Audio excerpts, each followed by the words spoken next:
planning, tons of planning, even more planning than you can imagine. And you kind of have to pace yourself through that planning.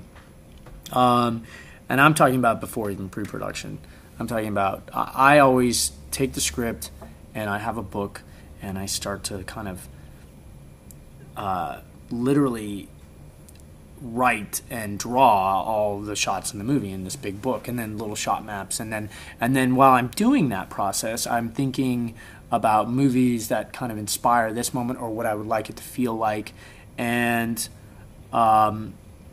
it's that sort of execution and commitment to sort of an early part of the film and knowing exactly what you're trying to do, so you can isolate where money should be spent and where you can sort of let go of certain things that enable you to actually execute it down the road.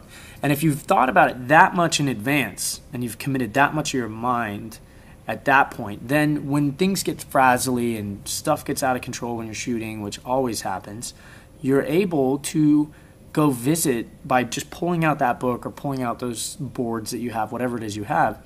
You're able to not only communicate with other people better, but you are able to visit a part of your mind that was making decisions in a less stressful state, in a more peaceful place. And you can trust that version of your mind. But sometimes it's hard to trust the version of you that is under pressure, that has, whether it's, the AD or producers or actors, or there's a million things hitting you, like bombarding you when you're making a movie. And you can't really trust your creative decisions always in that process because a lot of pressures are on you.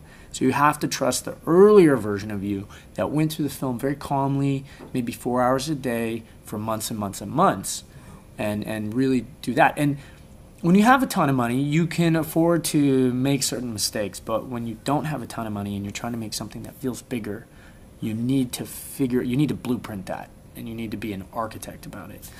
So that's what I would say. My greatest advice is just putting the time in.